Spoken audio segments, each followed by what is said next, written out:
Hello everybody, this is Maniac4Bricks, also known as Joey, and I'm here with a Disney Infinity update, which I never thought I'd do, but I am doing here, April 14th, 2022. It's been a long time since I've actually taken out all the Disney Infinity figures and even done some kind of update video, but this looks great. I'm happy that they're all able to fit on these shelves and these little platforms behind them so they can properly be displayed. A little bit of maneuvering here and there, but I'm happy that this worked out better than I at first expected. For a long time, these were sitting in small plastic buckets that would be either in the closet or another room or something like that. When I moved, I was able to put some of the Marvel ones and Star Wars ones up on the top shelf, and then a couple of other things along the side. Mostly the Nintendo Amiibo fit over there just enough. And then I had on the bottom shelf, all of these were actually using just regular video games, so to just have them lined up next to each other. It's kind of like where you see the Switch games, but those might move sometime soon. It's not worth making a video about that, but I digress.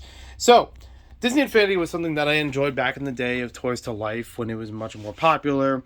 I didn't really get 1.0 and 2.0 at launch or even when they were brand spanking new. I do remember picking up 3.0 brand new in box like shortly after the game came out, but I was adapting to a lot of these characters after pre-owned, and there were a couple of sales. I remember that the GameStop for some time did a big sale in which you buy, I think it was buy two, get three free on any interactive toy figures. So it could be Disney Infinity, Nintendo Amiibo, Skylanders. They didn't have it available for LEGO Dimensions because it's hard to keep track of all those pieces, so that's fair.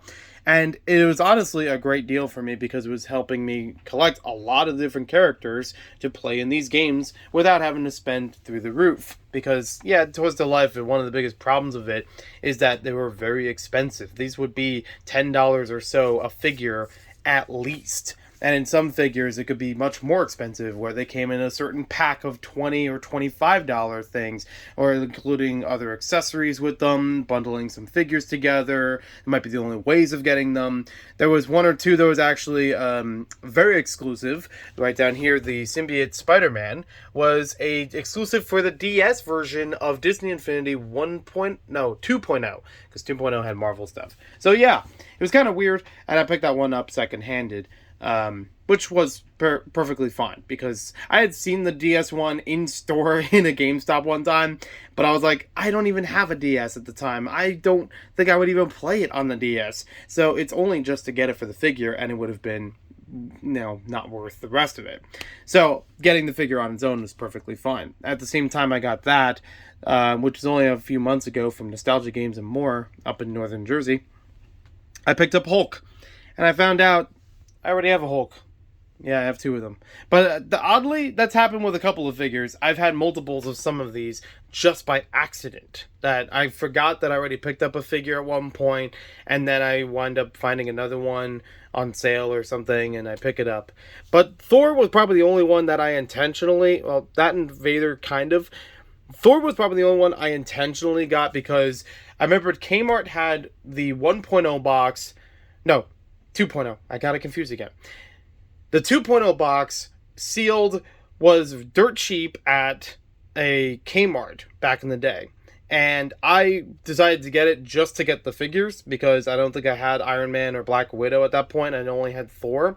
So it gave me two Thors that I could play with, and I actually experimented with that. And yeah, you could use the same character in the game if you wanted to. So you could put two Darth Vaders in there if you wanted to, or two of anybody if you had two of the figures to put on the pads. And I got the pad right there too. The reason why I have three Vaders, yeah, there's one back there, and then you have the two up here. The only reason I have three Vaders is because I can't remember which one I have accidentally a duplicate, but the other one is the light effects version. There were a couple of Star Wars figures, especially ones that had lightsabers with them, like Yoda, Darth Maul, Vader, obviously. They came with a separate version called light effects. So when you put these onto their respective toy pads, they would actually light up a little bit. That's literally the thing about it. And to be honest, I don't care enough about Disney Infinity figures to get multiples of those. I don't think it really does anything new for me to have one that has a light up lightsaber while it's playing on the gamepad. It's just not really necessary to me, so I have to let these other ones out. Unfortunately, by nowadays, Toys to Life figures aren't really a hot item. They've very much declined over time, and finding these, is kind of cheap, but also, if you have extra ones like I do, it's kind of hard to get rid of them. I remember that Toys R Us before 2018, I think like 2017 or so, had used versions of Disney Infinity figures available in stores. I should find a picture. I'll try to link it down below if I can find the picture. But I do remember finding some that were packaged as saying pre-owned, and it was like $8 or something, maybe even less than that. It's like, wow, I didn't know that Toys R Us would step into pre-owned stuff. Usually just do it in box. So yeah, that was the thing. I do have a whole bunch of the power discs. I cut a couple of those packs, and some of them were dirt cheap at some point, but it wasn't worth it for me of getting like every single one of them blind, in the stores themselves. I remember Toys R Us having them forever sitting and rotting on shelves. I don't even remember how this thing opens. But yeah, at some point, these were just really cheap to get. I believe I also have a binder that has more of them, but I'll have to touch upon that in a separate video because I don't have them right here available with me. But yeah, these are little discs that can add power-ups or separate items into your Disney Infinity worlds and your toy boxes. So it is a fun game creator kind of atmosphere that you could not only play the games that are registered with it or already created for it, but also have ones you can make yourself. I didn't dive too far into this tool, even though I did see a couple things here and there as to how they work, but it was still a neat concept nonetheless, and maybe someday I could actually explore my own world with it, but for a while I've only just been playing the ones pre-made in the packs, and some of those are right here. So you could have ones for, the original trilogy. You have, I'm trying to remember what this is. It looks like Inside Out. It's like, I think this is an Avengers one, if I remember correctly, with the giant fist. There's one here for Rebels. There's like a whole bunch of different kinds. There's a Cars one. I think there might be even 2 Cars ones in here. I hope I don't have duplicates of these either, because even though they look nice being transparent and clear, it also might be hard to tell them apart at a moment's glance. This is the one that came with 1.0, so it gave you 3 worlds in one: The Incredibles, Monsters University, and Pirates of the Caribbean. There was a Guardians of the Galaxy one, I remember. But yeah, I can't say that I've played through all of these entirely. Yeah, this one's strangely in a different color. I'm not sure why. And Guardians is like that too. I can't say that I've played through all of these in entirety.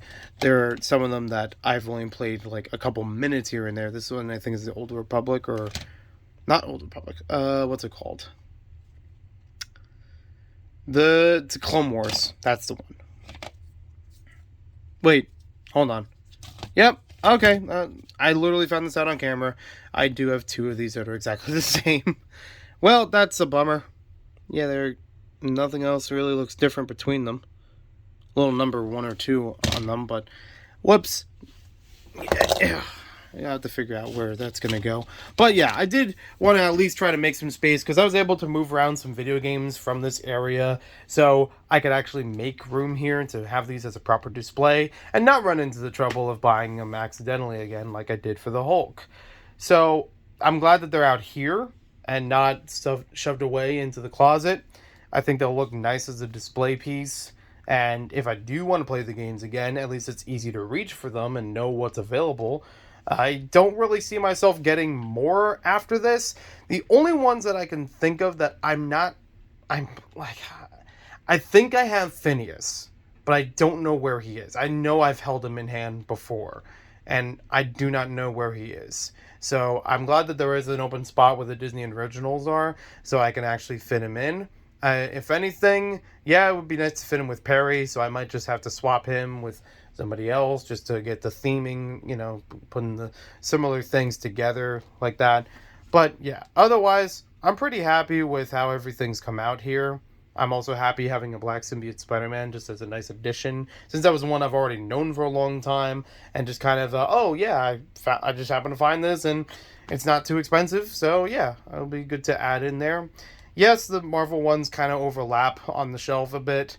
I did the best that I could with that area. I know I could move the Switch stuff around and Honestly, they're going to move anyways for other purposes, but I figure, I can't really bury them far back just with the spacing there. You can kind of see that with Sabine on the Star Wars shelf. But these are still fun. They still look great, even as display pieces, even outside of playing them from the games. I think they look really nice just for people who enjoy all those different Disney properties. I keep trying to think if there are other ones that back in the day I was looking for, and nothing's really coming to my mind. So let me know if there are some that I don't have here, if it's anything that's worth looking out for.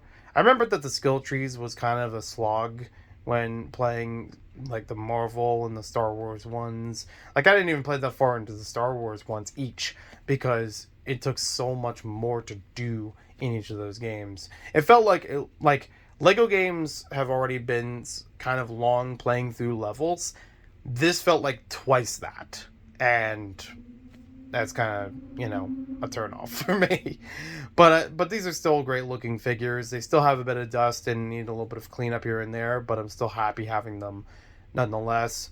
I'm happy to at least try to move the duplicates out of the way so I don't have to worry about them, and making this update video in general just so I know what's here and hopefully not have to run into an issue with that next time I find them out in the wild. So thank you for watching this video. Hope you guys enjoyed it. Oh yeah, I mentioned before about this. So this was a case that basically you could hold your figures in, but obviously don't have room for that. And the top of the case, for some reason they designed it so that it would explicitly fit the toy pad in there. Just like that. Wires underneath it. Sure. I don't think it's a really to-go thing, but it's there, and I could do something with it. I've originally used it for, like, Nintendo Amiibo, because I didn't have that many of them, and with that whole buy two, get three free thing, I used to have some fun with getting Nintendo Amiibo, scanning them into the game, and then returning them. So I only have, like, a handful that I actually do want to keep. But, yeah, I could touch more about the Nintendo Amiibo sometime later, the power discs, and all those other accessories with this Infinity some other video. Apologies, I can't fit them all here, but there's still another binder, like I said, I need to look for.